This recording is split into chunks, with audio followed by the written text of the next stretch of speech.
On Friday morning, the field on Route 7 was empty. Dry grass, a rusted fence, nothing else. By Saturday night, a motel stood there. Fully built. Fully lit. All 12 rooms occupied. The nearest construction company had no record of a project on Route 7. The county had no permits filed. No one heard machinery. No one saw workers. The motel simply appeared. The sign above the entrance read, Dusk Motel. EST 1954. But every map, every record, every photograph of that road taken before Saturday showed nothing but an empty field. Route 7 runs through a flat stretch of land in rural Nevada.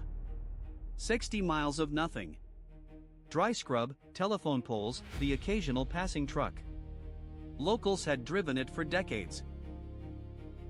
A farmer named Garrett owned the field. He had driven past it every morning for 30 years.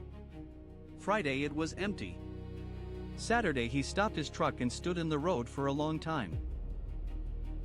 The motel was not rough or unfinished.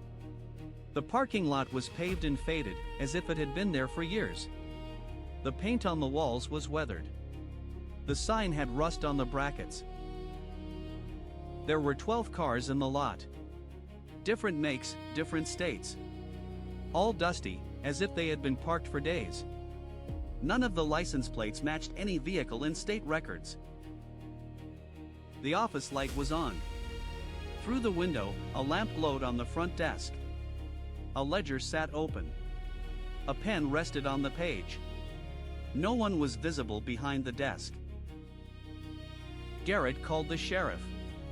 The sheriff arrived and walked the perimeter. He checked the office, the lot, the doors. He filed a report. The report was flagged and never made public. By Sunday morning, 3 more locals had stopped on the road to look. Word moved through the county. By Sunday evening, a small crowd had gathered on the gravel shoulder. 2 men from the crowd walked to the office door. They knocked. No answer. They tried the handle. It was unlocked. Inside, the ledger showed 14 names already checked in. The handwriting in the ledger was neat and consistent, as if written by the same person. But the dates next to each name went back years. The most recent entry was dated that Saturday. They called out into the corridor. No response. They walked to room 1 and knocked. After a long pause, a voice from inside said, "Occupied." They did not open the door. Room 2 was the same.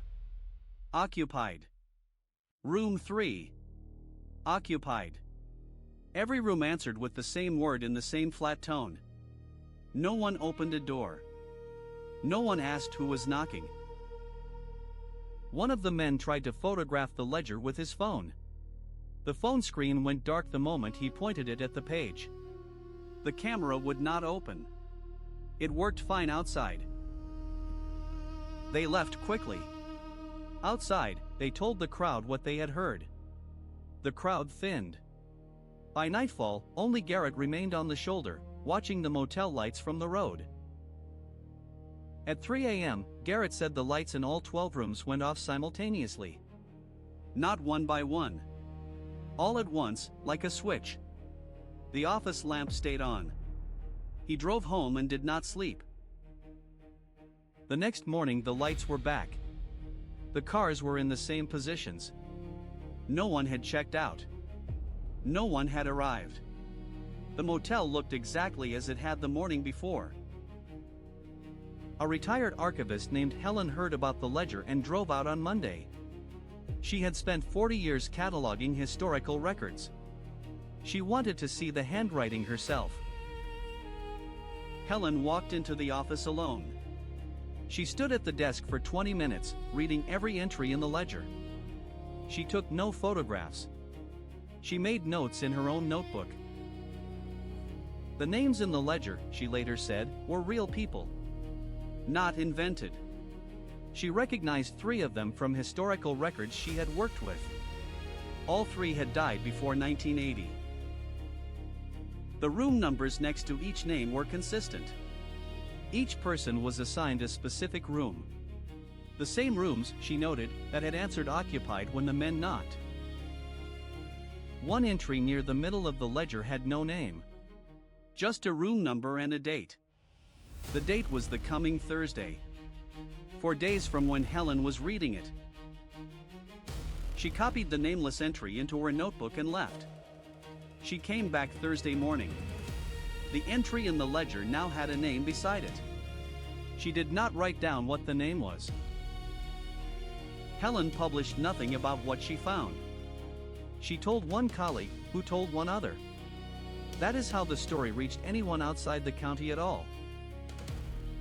A journalist drove out the following week. He checked into the motel. The woman at the desk did not look up when he entered. She slid a key across the counter without speaking. He was given room 7.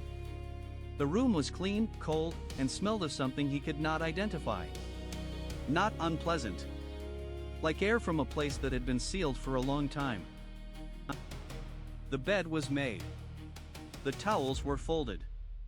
A glass of water sat on the nightstand, full, with no dust on the rim. As if it had been placed there minutes before he arrived. He noticed the mirror was covered. A cloth had been draped over it and tucked behind the frame. He lifted a corner of the cloth. The mirror reflected the room, but without him in it. He dropped the cloth and did not lift it again. He sat on the bed and recorded a voice memo describing everything he saw. When he played it back, the recording was 18 minutes of silence. That night he heard movement in the room above. Slow, deliberate footsteps crossing the ceiling. The motel was 1 story. There was no room above him. There was no floor above him. He checked out at dawn. The woman at the desk took his key without looking up. He asked her name. She wrote it on a slip of paper and pushed it toward him. He lost the paper before he reached his car. His article was published but contained almost none of what he had experienced. He told a friend later, "I wrote what I could verify. Everything I actually saw, I could not explain." A geologist was hired by the county to examine the ground around the motel. She was looking for evidence of foundation work, soil disruption, any sign of recent construction. She found none. The soil beneath the parking lot showed no disturbance. The compaction levels matched soil that had been undisturbed for at least 40 years, possibly longer. The foundation of the building itself extended 8 feet underground. The concrete showed no signs of recent pouring. It had cured as if it had been there since the 1950s. She drilled a core sample from beneath the office floor. Inside the sample, at a depth of 4 feet, she found a thin layer of ash. The ash was carbon dated to 1954. There had been something on that site in 1954. Something that burned. The geologist filed her report with the county. The county acknowledged receipt and did not respond further. Local historical records showed nothing about a fire on Route 7 in 1954. No structure, no incident, no mention. The land had been privately owned and undeveloped since at least 1940. Garrett, the farmer, said his father had told him once not to build on that field. He had not asked why. His father had not explained. He had assumed it was a drainage issue. In the 3rd week, a woman named Carol arrived at the motel. She had not heard about it from anyone. She said she had simply been driving and seen the sign and stopped. Carol stayed 2 nights. She left without incident. She described the other guests as quiet and polite. She said they mostly stayed in their rooms. She said dinner appeared in the hallway each evening. No one brought it. She said she heard no footsteps. She opened her door and a tray was on the floor. A hot meal, appropriate for the hour. She ate it. She did not ask where it came from. A truck driver named Marcus stopped on his 3rd consecutive drive past. He said something about the sign made him slow down every time. He stayed one night in room 11. Marcus said the guest in room 10 introduced himself in the parking lot. Normal conversation. Name, where he was from, how long he had been on the road. Marcus found nothing unusual about him. Later Marcus looked up the name. The man had died in a highway accident on Route 7 in 1971. The accident had occurred at the exact location where the motel now stood. Marcus did not return. He said, "I have driven that road 40 times since. I look straight ahead when I pass that mile marker. I do not slow down anymore." On the 42nd day, Garrett drove out to check on the motel as he had done every morning. From half a mile away he could see that something was different. The sign was gone. Not fallen, not broken. Gone. The brackets that had held it to the wall were gone too. No holes in the masonry, no marks. As if the sign had never been mounted. He pulled into the lot. The cars were gone. The lot was empty. He went to the office. The desk was bare. The ledger was gone. The lamp was gone. The outlet where it had been plugged showed no mark. The rooms were all unlocked. He walked through each one. Beds made. Towels folded. Glasses of water on every nightstand, full, no dust. Every mirror still covered with its cloth. He lifted the cloth on the mirror in room 7. The mirror showed the room correctly this time, including his own reflection. He put the cloth back anyway and walked out. By that afternoon, the county surveyor had confirmed it. The motel was structurally present. The building had not moved. But everything inside it that suggested occupation was gone. 42 days. 14 guests in the ledger, names going back decades. 12 rooms that answered occupied. One office where no one ever looked up. And now, nothing but empty rooms. The motel still stands on Route 7. The county has not demolished it. No owner has come forward.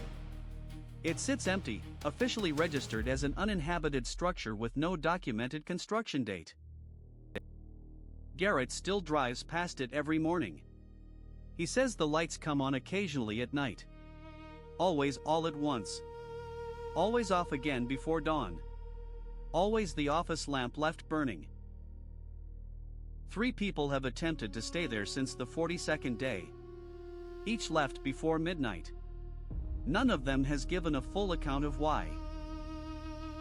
The field around the motel is still dry.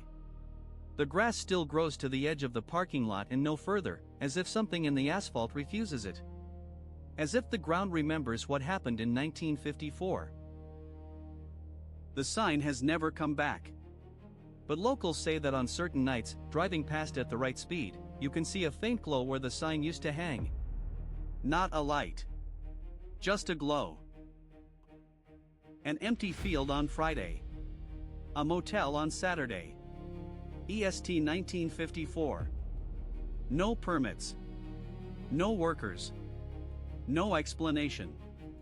14 names in a ledger, all of them belonging to the dead.